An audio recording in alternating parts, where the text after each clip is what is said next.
네, 오늘 주제와 딱 맞는 속보가 나와서 먼저 전달을 드리겠습니다. 아까 SEC 신임위원장 취임식에서 트럼프 대통령 발언들을 저희가 다뤘는데 추가적으로 대중관세가 내려갈 수 있다라는 발언을 했습니다. 물론 0%로 되돌리지는 않겠다고 했지만 의미 있는 수준으로 내려갈 것이라고 발언을 했고 관세는 협상 카드라는 점을 다시 한번 재확인을 했습니다.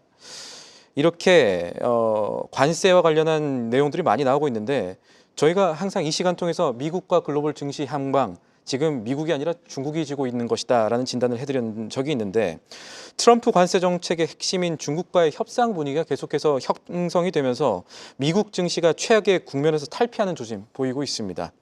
미국과의 관세 협상을 하루 앞두고 있는 우리 증시에도 이 긍정적인 흐름이 기대되는데 오늘은 이 문제 제대로 짚어보겠습니다. 한국경제신문 한상춘 논설위원과 함께하겠습니다. 안녕하십니까? 네, 안녕하십니까? 오늘 미국 증시가 미중 간의 긴장 완화 가능성이 나오면서 급등했지 않습니까? 이 부분부터 좀 짚어보죠. 사실 그 시청자분이 한미 관세 유예 협상 D-1 앞두고 무슨 내용이 포함될 것이다 요청이 많았어요. 예. 그래서 오늘 밤 새벽 1시까지 그 내용을 준비하다가 예. 미중 간 긴장 완화 이 얘기가 들리니까 주가가 많이 올라가고 국제시장다 외환시장도 다 반응해서 이거를 좀 돌렸습니다. 네. 그래서 오늘 속보의 내용과 거의 맞아떨어져서 지금 이 내용이 아마 시청자 여러분들은 가장 관심이 될 거로 이렇게 보이는데요. 일전에 그런 얘기를 시청자분에 말씀드렸습니다. 오늘 그 파월 해임도 하지 않을 것이다 이렇게 지금 나오고 중요한 있네요. 속보입니다. 네, 이것도 중요한 속보고요. 그래서 증시의 악재가들이 다 겹치는 것 같습니다. 거치는 것 같습니다. 네. 그래서 미국 증시는 자국인 미국이 지는 게 아니라 사실 중국이 진다. 시청자 여러분은 아마 명확하게 기억하실 겁니다. 그래서 관세에서 트럼프가 세게 나오면 사실 미국 증시가 떨어지고 오히려 중국이 세게 나오면 트럼프 관세 정책에 대해서 오히려 그 미국의 증시가 오를 것이다. 예. 이런 쪽을 말씀드렸는데요. 이번 주 주초에 사실 상황은 상당히 안 좋다. 이번 주가 최대 고비가 될 것이다. 그래서 어제 미국의 그 증시라든가 그다음에 달러 가치라든가 채권 시장도 상당히 붕괴 일보 직전이 있지 않습니까? 그런 과정에서 오늘 트럼프가 이런 발언을 하다 보니까 전부 안개가 걷히고 있다. 물론 아직 불안 요인이 있지만 예. 그런 과정에서 어제 붕괴 일보 직전까지 몰렸죠. 미 증시가 더 떨어졌으면 진짜 장기 침체죠. 시청자 여러분한테 3대 지수가 전부 데드 크로스가 발생하는 상황이지 않습니까? 그러면 이거 더 떨어지면 사실 미국 증시 장기 침체거든요. 그런 과정에서 3대 지수가 오늘 2% 동반 상승세를 보였고요. 그다음에 달러 가치도 장중에 한 98, 97까지 내려갔었는데요. 이 마가 실현을 위해서는 달러 가치가 이렇게 떨어지면 안 되지 않습니까? 미국의 위상을 증대시키는 건데 그런 과정에서는 달러 가치가 사실 다시 오늘 99대로 다시 회복되는 양상이다 이렇게 보겠습니다. 오늘 그 국채금리는 생각대로 좀 많이 움직이지 않았어요. 그럼에도 불구하고 국채금리도 10년물이 하향 안정세를 유지했는데요. 전반적으로 미중 간 긴장 완화에 따라서 증시뿐만 아니라 국채시장, 외환시장 모두가 숨통이 튀는 분위기다 이렇게 보시면 되겠습니다. 말씀과 더불어서 저희가 조금 전에 속보로 확인했던 부분들, 그러니까 그동안의 위기가 좀 많았던 트럼프 행정부가 그 위기를 조금 불식시키려고 파월 해임도 하지 않겠다. 네. 그리고 여러 가지 좀 완화적인 모습을 보인 것들은 사실 이게 중국뿐만 아니라 이 미국이 협상 과정에서 다른 나라와에서 좀 궁지에 몰렸다라고 볼 수 있기 때문 아닐까요? 아무래도 이제 궁지에 몰렸죠. 예. 그건 뭐 시청자 여러분 미국 전역에 지금 확산되고 있는 반 트럼프 이게 아마 취임 지금 3개월 정도 됐는데 이런 것이 미 역사상 없었었거든요. 그게 이제 부담스럽지 않았느냐 하는 생각이 듭니다. 결과적으로 보면 미중 간을 이렇게 좁혀서 볼 때는 사실은 그 중국이 이번에 트럼프 관세 정책에 대해서 집권 일기 때보다 상당히 강도 있게 나왔죠. 상당히 강도 있게 나왔습니다. 그래서 이 표현을 시청자 여러분이 잘 아실 거라 생각합니다. Tick for Tack이라고 해가지고 이거는 아주 함무라비 5.10보다도 더 강하게 나오는 겁니다. 관세를 정확하게 때렸죠. 예. 비관세 정박 정확하게 때렸죠. 시청자분들이 다 아실 거로 생각하고요. 관세 강도는 어떠냐? 미국은 집권 일기보다 중국에 대해서 강도가 1.5배 높았습니다. 협상력을 증대시키기 위해서. 우리도 이제 트럼프의 관세 정책은 실제 부과보다는 협상력을 증대시킬 것이다. 오늘 트럼프가 SEC 위원장 얘기할 때도 그대로 얘기했죠. 그런 말씀을 드렸습니다. 그래서 강도를 세게 줬습니다.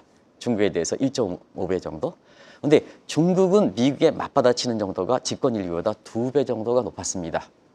이게 이제 중국의 맞대응하는 전략이었었거든요. 근데 지금 상태에서 보면 중국 입장에서 저렇게 맞대응하는데 동맹국가의 격리가 됐지 않습니까? 트럼프 입장에서는.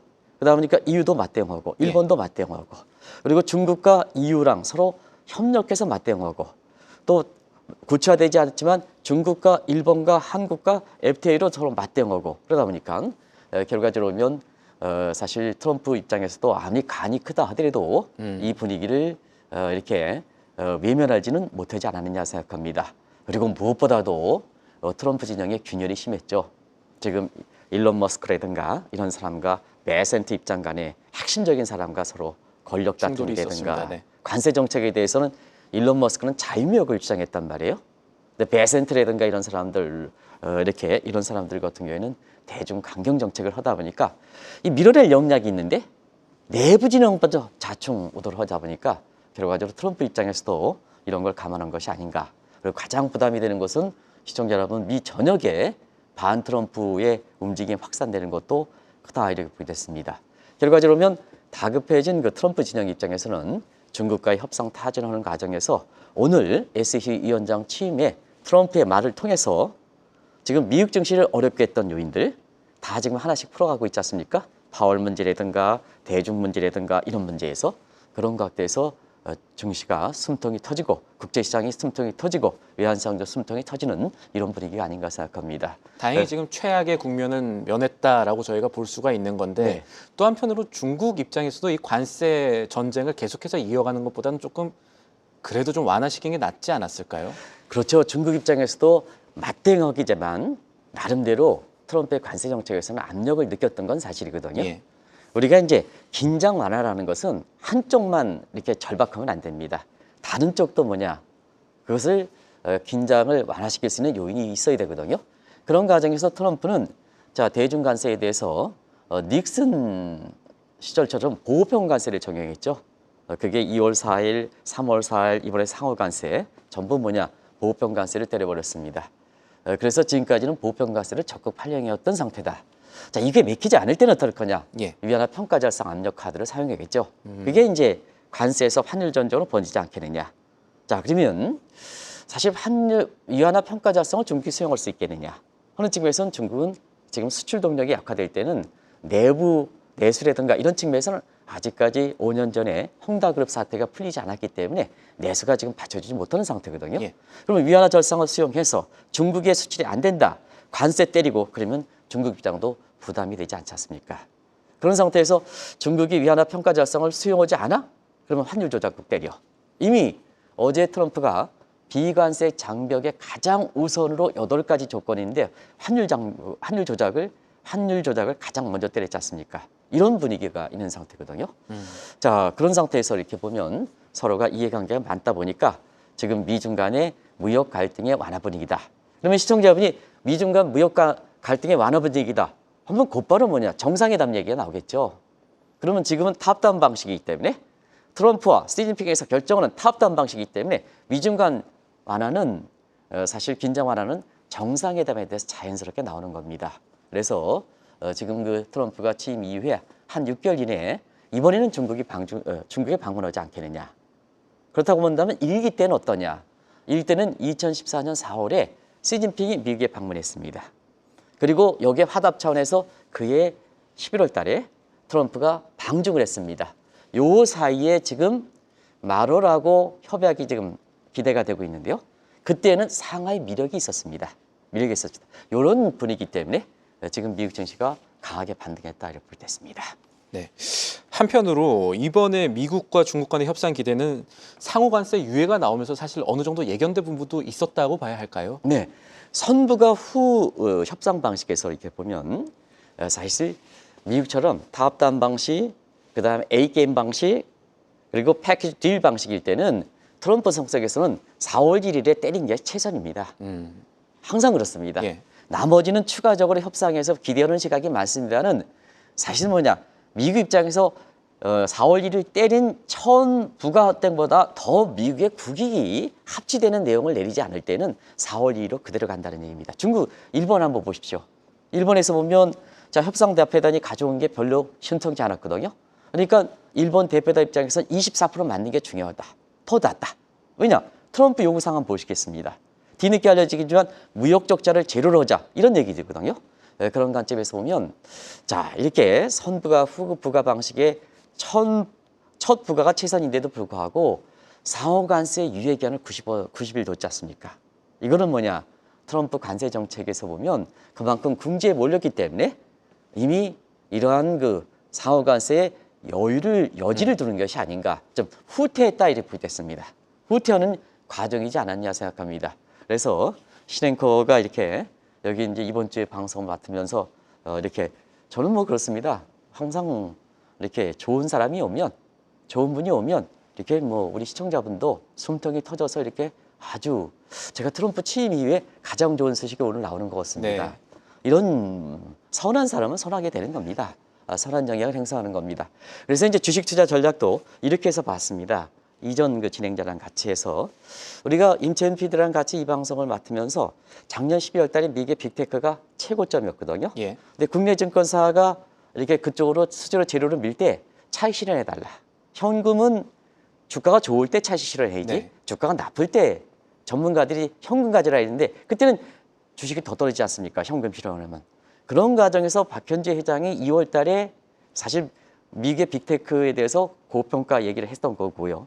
그다음에 이달 들어서 증시적인 측면에서는 중국 쪽으로 이렇게 했는데 12월 달 들어서는 사실 김천 PD과 함께 미국 주식 팔아서 중국과 한국으로 가라 그랬는데 자, 이런 가능성을 들어서 4월 들어서부터는 불확실한 변수가 많지만 미국 주식을 아주 천천히 불확실한 변수가 많기 때문에 그동안 뭐냐 이런 주식 투자 전략에 이렇게 수정도 좀 이렇게 하실 필요가 있지 않느냐 하는 생각이 조심스럽게 얘기했습니다. 근데 전 진행자가 하도 그걸 세게 얘기해가지고 불확실 요인이 많다 하는 것도 아주 강조해 드렸습니다. 그래서 천천히 이런 방향의 전환을 하실 필요가 있지 않느냐 이런 가능성이 있을 수 있기 때문에 그렇거든요. 그런 과정에서 시청자분한테 미국에 대한 주식 투자 전략도 또 다른 전환점이 되지 않겠느냐 이런 시각으로 방송해 드린 적도 아마 기억이 나실 거로 생각됩니다.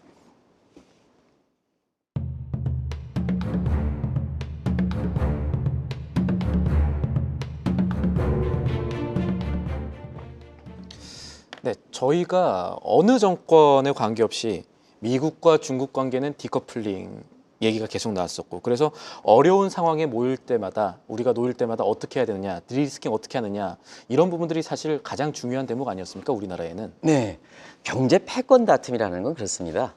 상호 간에 공전이 있어야 사실 뭐냐 이기는 사람이 이렇게 진정한 의미가 있는 겁니다. 예를 들어서 누님이 말씀드린 신앵커께서 사실 학교 공부 잘했던 거로 기억되는데요.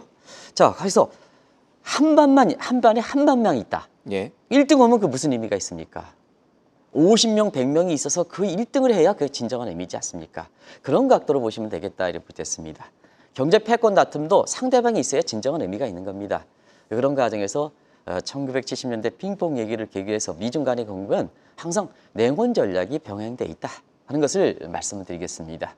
그래서 그 과정은 아마 다들 아실 거라 생각하는데요. 트럼프 정부 때 집권일기 때 예. 중국과의 갈등을 벌려놨지 않습니까? 디커플링 전략으로. 근데 바이든 정부는 디리스킹 전략 줄여놨습니다. 그게 시청자 여러분 아시겠습니다는 2023년 11월 달에 샌프란시스코 선언입니다. 다들 아시겠습니다는 이 내용은 그렇습니다.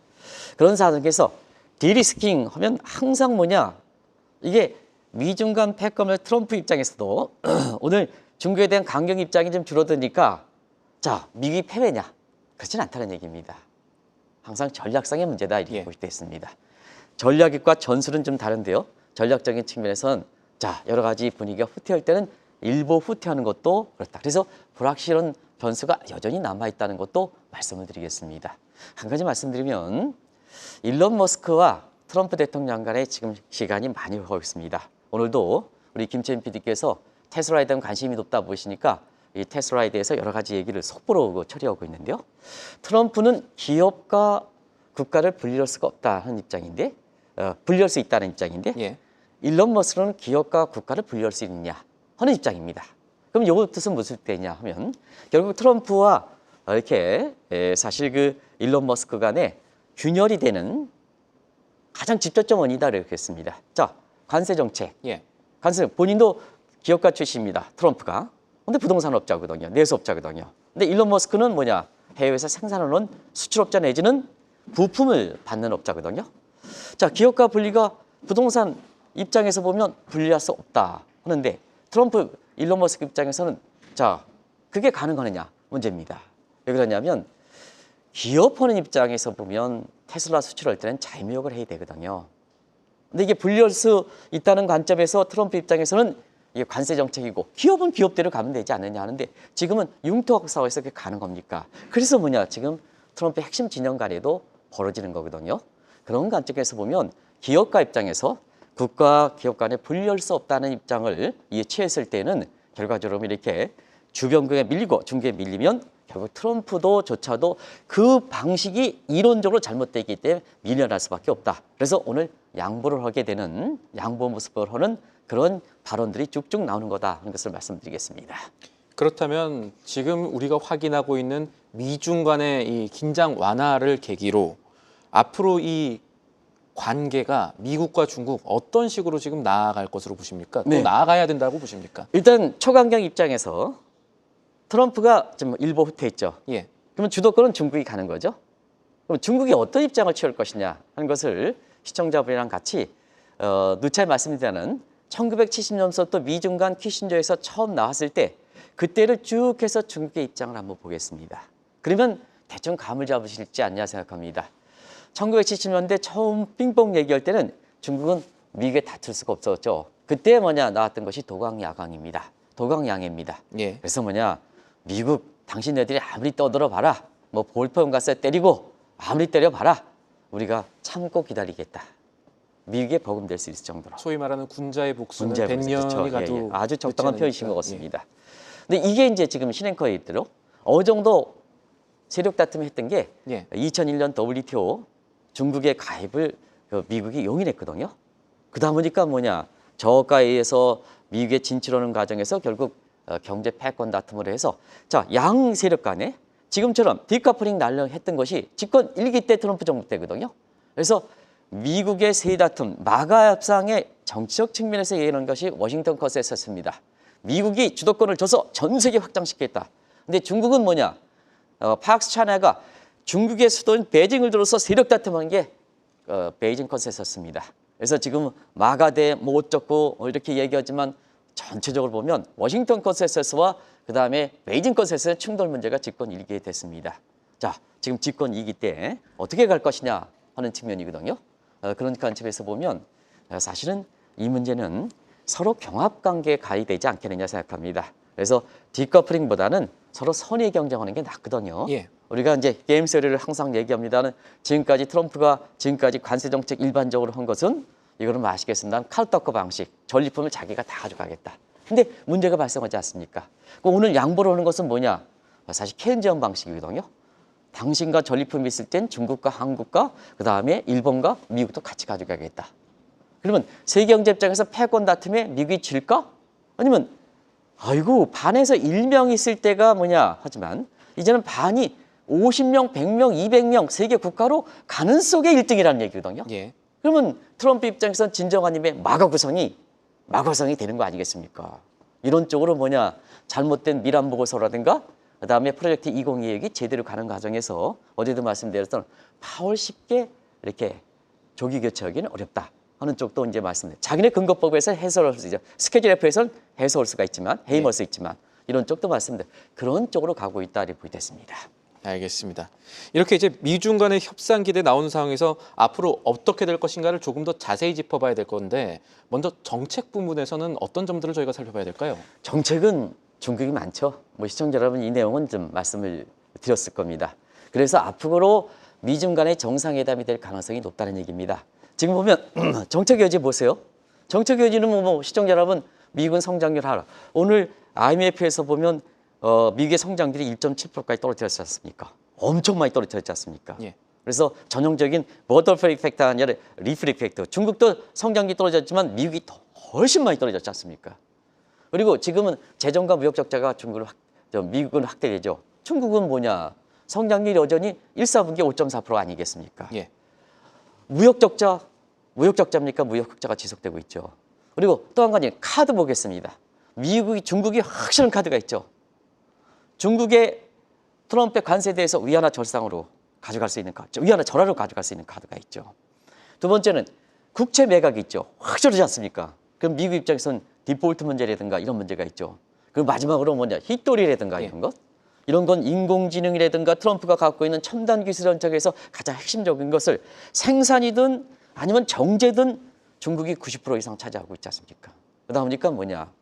그리고 또 한 가지는 정책에서 보면 내부적 결집도죠. 사회주의 국가는 뭐냐, 결집도가 있습니다. 미국 보면 지금 반 트럼프 정책에 의해서 결집도가 떨어지죠.